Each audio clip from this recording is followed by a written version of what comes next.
શું રહસ્ય છે? મારે જલ્દીમાં જલ્દી મારું કામ પૂરું કરવું પડશે, પછી આમનું અને પેલા ઝવેરીઓનું જે થવું હોય થાય.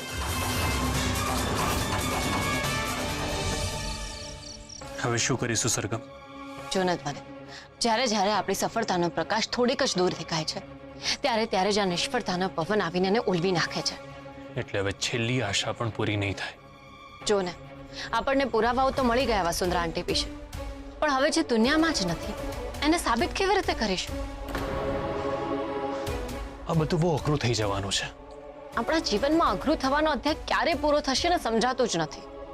અને બીજું, જયરાજ અંકલે જે આપણને કહ્યું કે મોટી બાએ વસુંધરા આંટીના દીકરાને દત્તક લીધો, એ પણ રજૂ કરવાનું છે. ના ના બને, અત્યારે નહીં. યોગ્ય સમય આવશે ત્યારે આપણે આ વાત પણ રજૂ કરી દઈશું, પણ અત્યારે અગત્યનું નથી. અરે પણ સરગમ, ધ્વનિ પ્લીઝ. એમ પણ આપણા રસ્તામાં આ દુઃખના કાંટા કઈ ઓછા છે કે આ વાત કરીને આપણે વધારે એક દુઃખનો કાંટો ઊભો કરીએ?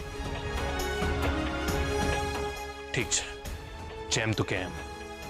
મીરા કાકી, મીરા કાકી. ચિરાગભાઈ આવ્યા લાગે છે.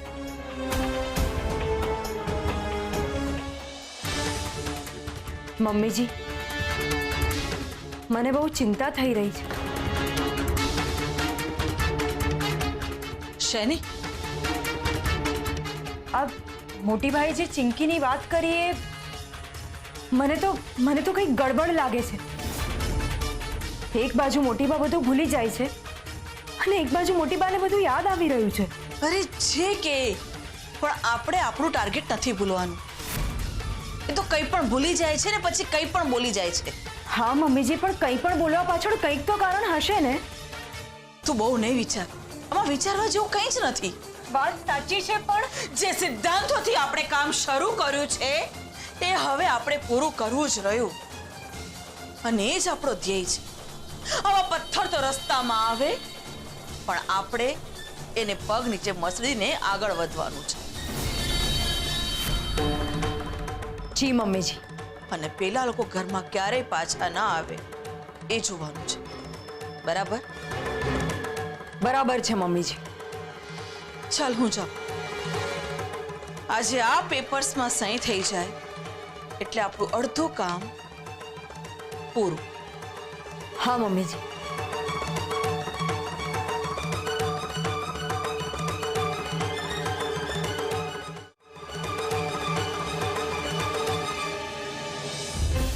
મોટી બા, ચિંતા ના કર, બધું જ ઠીક થઈ જશે. મારા આશીર્વાદ છે તને કે તને તારા મોટી બા મળી જશે.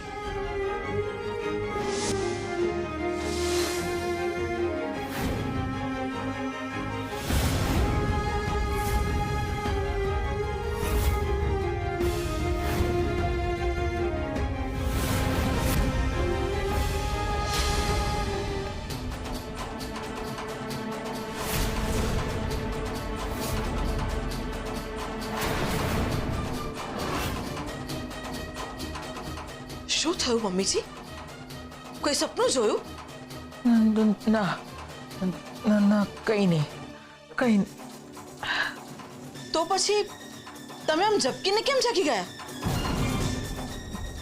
ખબર નથી. કઈ વાંધો નહીં મમ્મીજી, તમે એમાં સાઈન કરો ને. સાઈન કરવાની છે? હા.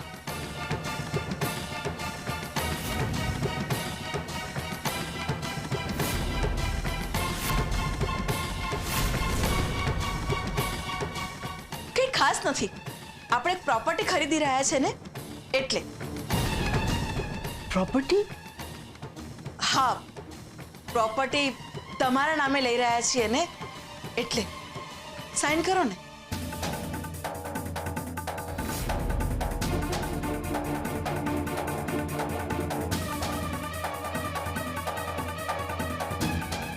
એક કામ તો થઈ ગયું, અને હવે વારો છે ઇન્જેક્શન આપવાનો. એટલે મોટી બા હંમેશાને માટે ભૂલી જાય કે તે કુંદન ઝવેરી નહીં પણ વસુંધરા પરીખ છે.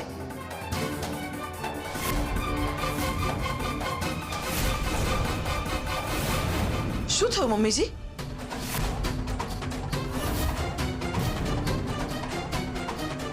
હું કોણ છું?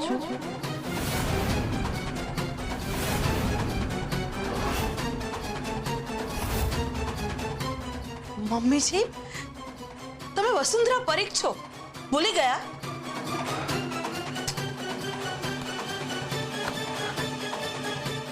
વસુંધરા? કોણ વસુંધરા?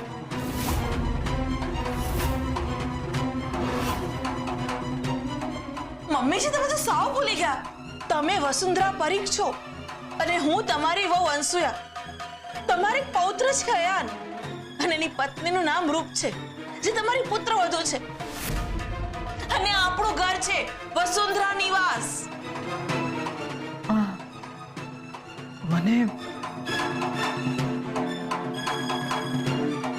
મને ચિંકી યાદ છે. એ નીચે પડી ગઈ હતી ને એમાં મારો વાંક હતો. મમ્મીજી, તમે ચિંકીને ભૂલી જાઓ. આમાં તમારો કોઈ જ વાંક નથી. એ માત્ર એક અકસ્માત હતો. તમે આમાં સાઈન કરો ને. સહી કરો. હા, તમે આમાં સાઈન કરો ને. લો, સાઈન કરો.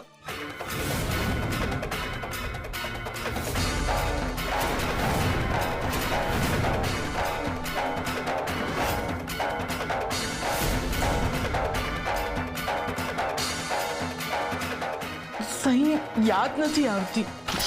યાદ નથી આવતું એટલે શું? હા, યાદ કરવું પડશે. યાદ કરો. તમે અહીંયા સાઈન કરો. મેં કહ્યું ને, મને ખરેખર યાદ નથી આવતી. યાદ નથી આવી રહ્યું? આવો કેવી રીતે ચાલે? હા, યાદ કરો, યાદ કરો. તમને ખબર નથી પડતી અમે તમારા નામે મિલકત લઈ રહ્યા છે? તમને સમજાતું નથી? સમજાઈ ગયું. ચિંકી, ચિંકી, ચિંકી, ચિંકી. હવે આ નામ તમારા મોઢે આવ્યું છે ને તો મમ્મીજી.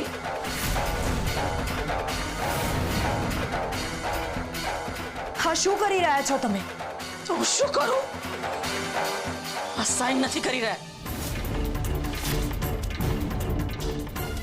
અરે મમ્મીજી, પોતે જ નાખેલી ઝાડને પોતે જ કાપી રહ્યા છો. તો હું શું કરું? હા, તમે અત્યારે ચાલો મારી સાથે. ક્યાં? ચાલો તું, ચાલો. ચાલો, ચાલો મમ્મીજી. ચાલો મમ્મીજી. મમ્મીજી, હા શું કરી રહ્યા છો તમે? મોટી બા બધું ભૂલી ગયા છે. તમે જોઈ શકો છો કે એમને કંઈ જ યાદ નથી. તો શું કરું? જો એમને સાઈન યાદ નહીં આવે ને તો બધું જ બગડી જશે. મમ્મીજી, ખોટા તો ખોટા પણ સ્નેહના મલમ લગાડવા પડે, ધીરજ રાખવી પડે. તમે અમને સમજાવો છો અને સમય આવતા તમે પોતે જ ભૂલી જાઓ છો. જો એ આ કાગળિયા ઉપર સાઈન નહીં કરે ને તો આ પ્રોપર્ટી આપણા નામે કેવી રીતે થશે? જરૂર થશે. તમે જે પ્લાન કર્યો છે ને એ મુજબ બધું જ થશે. પણ મમ્મીજી, એના માટે તમારે ધીરજ રાખવી પડશે. એ બધું જ ભૂલી ગયા છે જે તમે એમને યાદ અપાવ્યું એ પણ. અને એમને જે યાદ આવી રહ્યું છે એ શું છે આપણને નથી ખબર.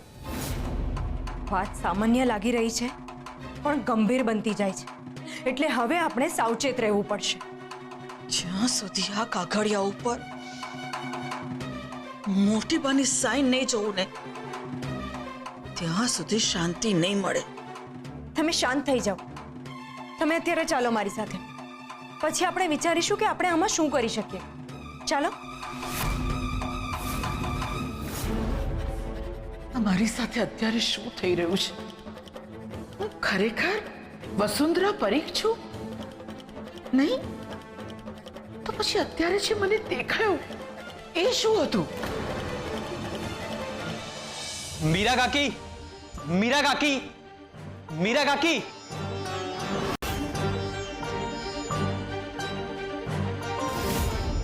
ચિરાગ,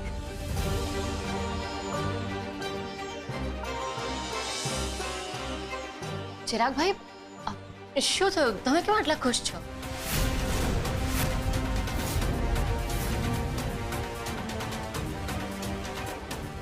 મીરા કાકી, હું કહેતો હતો ને કે પુરાવા મળી જશે, હા ચિરાગ, તો સમજો કે મળી ગયા. કેવી રીતે? મીરા કાકી, બાપુજીના એક જૂના ક્લાયન્ટ છે જેની સાથે બાપુજી વર્ષોથી કામ કરે છે.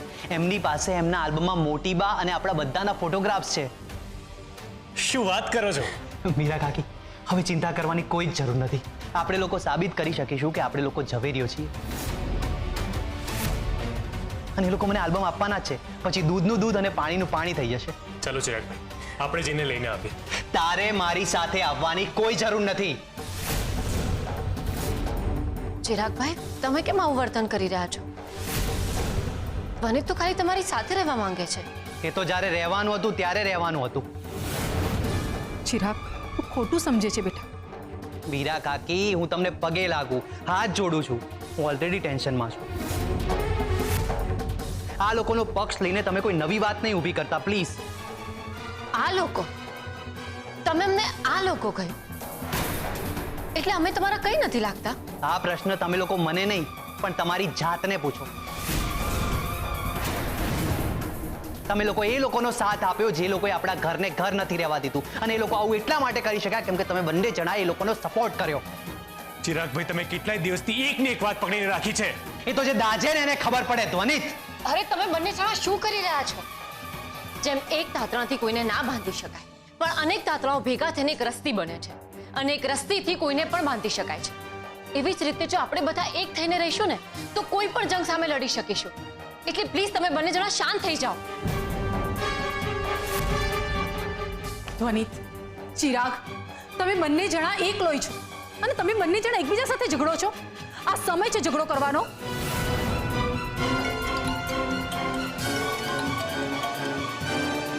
આમનો ફોન અત્યારે?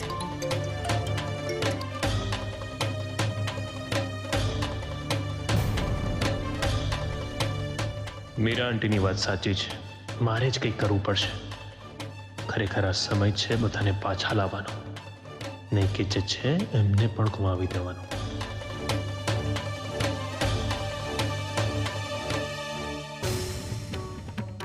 મને તો ખબર નથી પડતી આ બધું શું થઈ રહ્યું છે.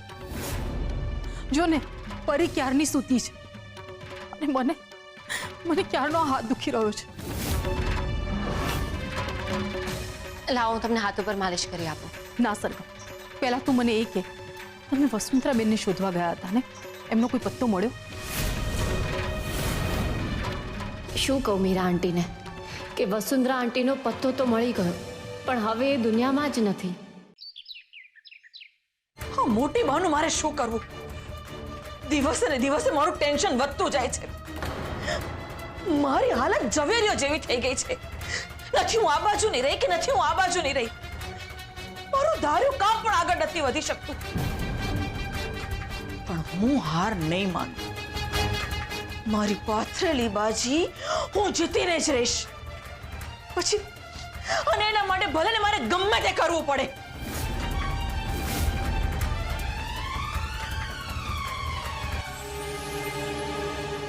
મમ્મીજી, મમ્મીજી, હા શું વાત છે મમ્મીજી? કઈ નહીં રૂપ બેટા, મને નથી સમજાતું કે આગળ શું કરવું એ. પહેલા તો તમે શાંત થઈ જાઓ મમ્મીજી. શું શાંત થાવ? કેમ કરીને શાંત થાવ? બોલ. મમ્મીજી, હું જાણું છું કે ઘણીવાર એવું પણ થાય જે આપણે ન ધાર્યું હોય. એક બાજુ એના પપ્પાએ મને 3 દિવસ આપ્યા છે